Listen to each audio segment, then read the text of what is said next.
Hello students, today we will discuss about the vegetative propagation. In the earlier class, we have discussed about the reproduction, significance of the reproduction and the types of reproduction. There is basically two types of reproduction, that is asexual and sexual. We have earlier discussed about the asexual reproduction and its types. Now we will discuss about the vegetative propagation.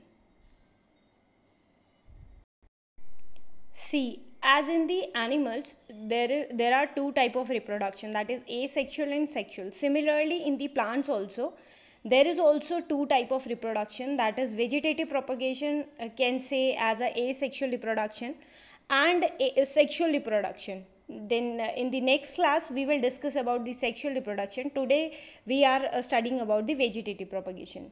See, what is the vegetative propagation? Means the formation of new plants.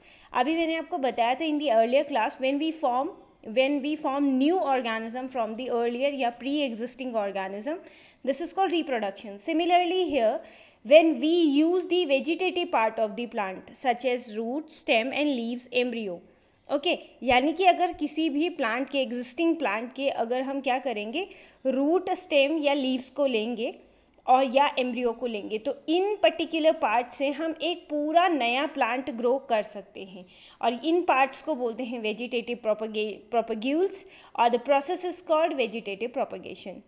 ठीक है, hope so आपको समझ में आया होगा कि किसी भी पार्ट से यानी कि प्लांट के किसी भी वेजिटेटिव पार्ट से, जैसे कि रूट, स्टेम और लीव्स, एम्ब्रियो से नया प्लांट ग्रो करना, उसको वेजिटेटिव प्रोपगेशन बोलते हैं. ओके, दो तरीके से वेजिटेटिव प्रोपगेशन होता है. First one is the natural vegetative propagation and second is the artificial vegetative propagation. See firstly discuss about the natural vegetative propagation. यहाँ पर बहुत सारे मैथड्स होते हैं नेचुरल वाले भी, लेकिन हमारे सिलेबस में सिर्फ एक ही है तो हम एक ही चीज़ पढ़ेंगे. Okay, now what is the basically a large number of perennial plants reproduce and multiply by vegetative propagation from the common part of the plant body such as root, stem और लीव्स.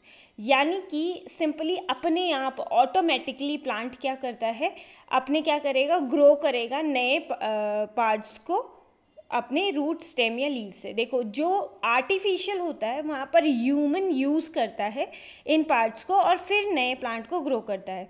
लेकिन जब nature automatically अपने आप ही अपने root, stem और leave से नए plants बनाना शुरू करता है तो उसे नेचुरल वेजिटेटिव प्रोपगेशन बोलते हैं. चलिए एग्जाम्पल से समझते हैं, एग्जाम्पल से बहुत जल्दी समझ में आएगा. ये है ब्रायोफिलम.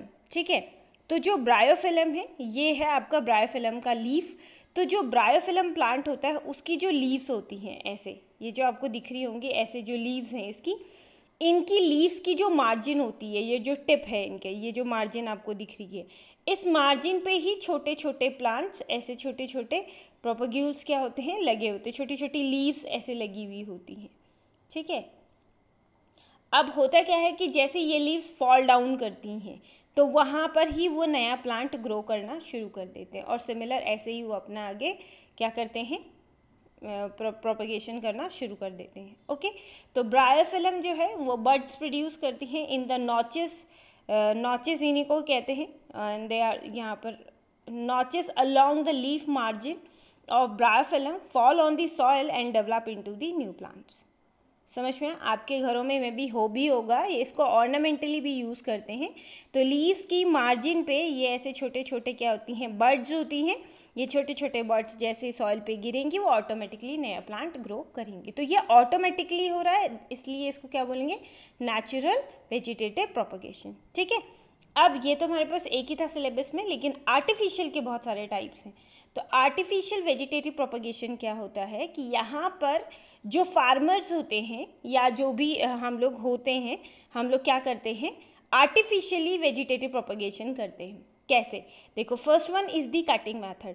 देखो, अगर आपको क्या करना होता है, जैसे आप किसी के घर गए तो आपको देखा उनके घर में बहुत सुंदर सा रोज़ प्लांट है या कोई भी दूसरा प्लांट है या मनी प्लांट है, तो वहाँ पर आप क्या करते हो, आपको भी सेम प्लांट चाहिए होता है, तो लेकिन आप उनके घर से उनका प्लांट तो नहीं लेके आ सकते. तो हम एक मेथड यूज़ करते हैं, दैट इज़ कॉल्ड कटिंग. हम क्या करते हैं, उस प्लांट की एक स्टेम को कट कर लेते हैं. ठीक है, जैसे आपको ये डायग्राम में दिख रहा होगा. लेकिन जब हम कट करते हैं तो उसको कैसे कट करेंगे, ऐसे. थोड़ा सा डायगनली कट करेंगे ताकि उसका सरफेस एरिया भी बड़ा हो, है ना। ठीक है, और वो क्या होगा आपका जो प्लांट हो जिसको आप कट करोगे एटलीस्ट उसके पास 2 या 2 से ज़्यादा बर्ड्स होनी चाहिए। जब आप उसे कट करके ले आएंगे तो उसे सॉइल में आप यहाँ पर क्या करेंगे, बरी करेंगे। क्लियर। तो कटिंग में आपने क्या करना है, स्टेम को कट करना है और उस स्टेम को बरी करना है अंडर दी सॉइल, तो आपका वो नया प्लांट ग्रो हो जाएगा। जैसे कि एग्जाम्पल हो गया रोज़। ठीक है। दूसरा मेथड आता है हमारा ग्राफ्टिंग मेथड। तो ग्राफ्ट का मतलब मैं आपको पहले समझा दूँ। इसमें क्या होता है, पहले हम एग्जाम्पल से समझते हैं, उसके बाद पढ़ेंगे ग्राफ्टिंग क्या होता है। देखिए, आपको दिख रहा होगा कि एक नीचे वाला स्टेम है, एक ऊपर वाला स्टेम है। जो रूटेड है, जिसके पास रूट्स हैं, आपको दिख रहा होगा जो पॉट के अंदर है इसके पास रूट्स होंगी, उसको हम कहते हैं स्टॉक। ठीक है। और जो अपरूट, जो नॉन रूटेड है, जिसके पास रूट नहीं है, उसे क्या कहेंगे, सायोन। ठीक है। तो ये जो स्टॉक है और ये जो सायोन है, इनकी जो कटिंग जो होती है वो सेम टाइप से, मतलब जैसे इसको ऐसे काटा गया तो दूसरे वाले को भी ऐसे ही काटेंगे। फॉर एग्जाम्पल कि अगर मैंने अपना रूटेड वाले को यानी कि स्टॉक वाले को कुछ इस तरीके से काटा होता है, तो ये पॉट है, पॉट के अंदर कुछ इस तरीके से उसकी कॉन्फ़िगरेशन दी होती, तो जो सायोन उसमें ऐड करेंगे उसकी कॉन्फ़िगरेशन भी ऐसी होनी चाहिए। ठीक है। तो हमने क्या करा, ये देखो कट कर दिया, अब उनको ग्राफ्ट कर दिया। ग्राफ्ट का मतलब होता है उनको जोड़ दिया। तो ये यहाँ पर क्या हो गया, इनको चिपका दिया और उसके बाद इसको देखो एक क्लॉथ से रैप कर दिया। ठीक है। तो ये हो गया आपकी ग्राफ्टिंग।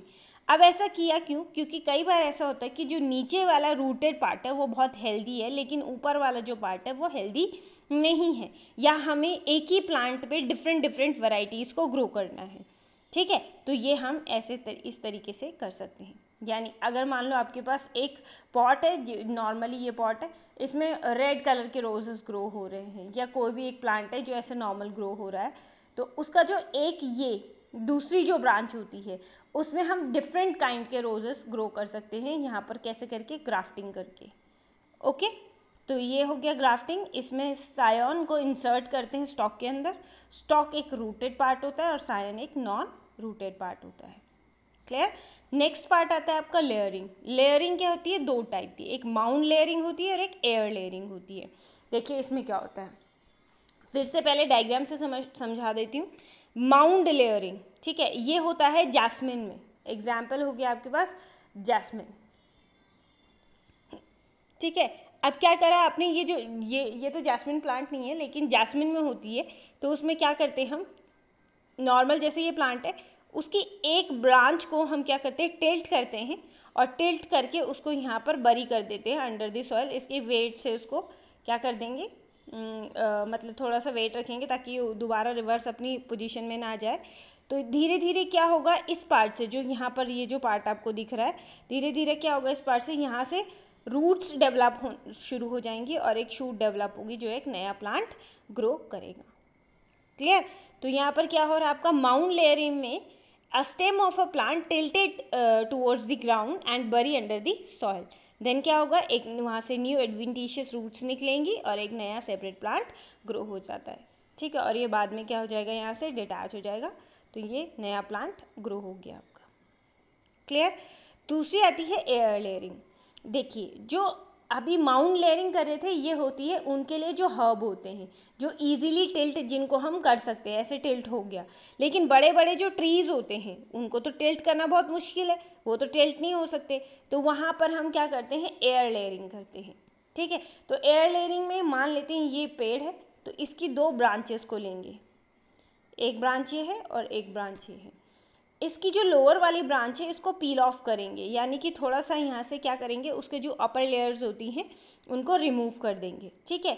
और यहाँ पर मेन्योर्स और सॉइल को लेकर के यहाँ पर आप कोई भी पॉलीथीन लेकर के यहाँ पर उसे बांध सकते हैं। इसको आपने रैप कर लिया। ठीक है।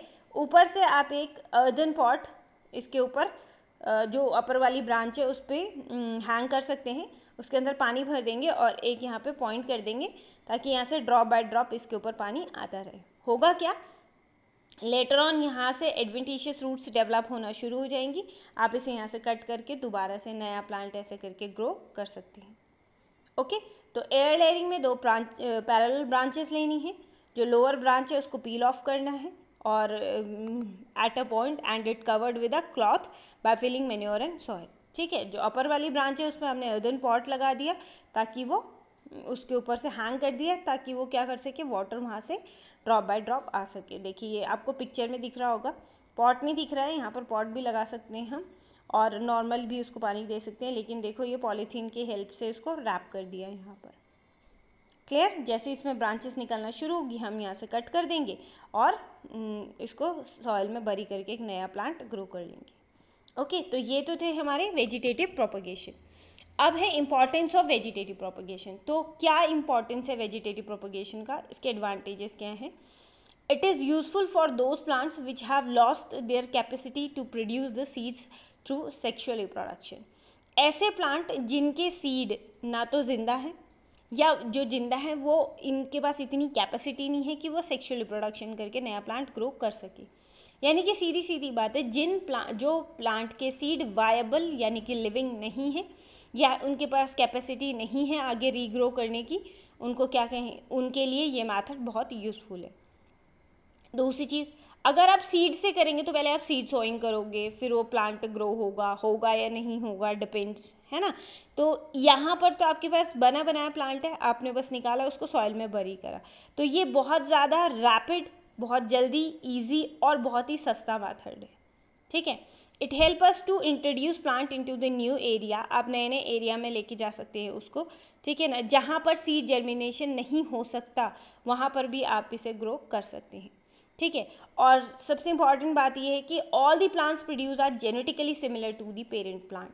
जैसे आपका क्या होता है, पेरेंट प्लांट होता है, यानी कि जैसे आप किसी के घर गए, जो प्लांट आपको पसंद आया उसी को आपने क्या कर दिया, वेजिटेटिव प्रोपगेशन के थ्रू अपने घर में लगाया, तो वो सेम जैसे उनके घर में हो रहा था वैसे ही आपके घर में भी प्रोड्यूस होगा। ठीक है, सीड से तो फिर भी वेरिएशन आ सकती है, यहाँ पर कोई भी वेरिएशंस नहीं आएंगी। Good quality of the variety can be preserve. और अगर कोई ऐसा प्लांट है हमारे पास जिसके पास बहुत अच्छी क्वालिटीज़ हैं तो उन वैरायटीज़ को हम क्या कर सकते हैं, प्रिजर्व करके रख सकते हैं। तो ये तो रही हमारे फ़ायदे की बातें अगर हम क्या कर रहे हैं, वेजिटेटिव प्रोपगेशन करवा रहे हैं। लेकिन हर चीज़ के, हर एक प्रोसेस के एडवांटेजेस भी होते हैं और डिसएडवांटेजेस भी होते हैं।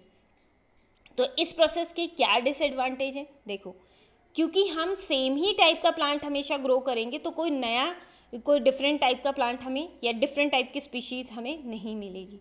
तो नो न्यू कैरेक्टर और स्पीशीज़ कैन बी प्रोड्यूस। तो हमेशा जैसा चल रहा है वैसे ही चलता रहेगा, जैसा प्लांट आप लाए थे वैसे ही आप आगे फॉरवर्ड करते रहेंगे, लेकिन कोई नया डिफरेंट टाइप प्लांट आप ग्रो नहीं कर सकते by the vegetative propagation. Disease contracted by a parent plant propagate in all the daughter cells. अब अगर मान लो किसी प्लांट को डिजीज़ है और उसी का वेजिटेटिव प्रोपगेशन कर रहे हो या हो रहा है, तो उसकी जो डॉटर प्लांट से जो नए प्लांट जो ग्रो हो रहे हैं वो भी क्या हो जाएंगे, डिजीज्ड हो जाएंगे। ठीक है, adaptability of new plants decrease if environment change. अगर हमने इनका एनवायरनमेंट चेंज कर दिया, जो नए प्लांट्स आपने प्रोड्यूस करे उनको सेम क्लाइमेटिक कंडीशन नहीं मिले, यानी कि आपको किसी का जो फ्लावर है वो पसंद आया था दिल्ली में और आप उसे देहरादून में ग्रो करना चाह रहे हो, है ना, तो एडेप्टेबिलिटी क्या है, हो सकता है उनकी क्या हो जाए, डिक्रीज हो जाए और वो प्लांट यहाँ पर सर्वाइव ना कर सके। ओके, तो these are the disadvantages of the vegetative propagation. तो होप सो आपको ये वीडियो समझ में आया होगा कि वेजिटेटिव प्रोपगेशन क्या होता है। ठीक है, इसको नोट डाउन करिए and like, share and subscribe this video. Thank you so much, have a nice day.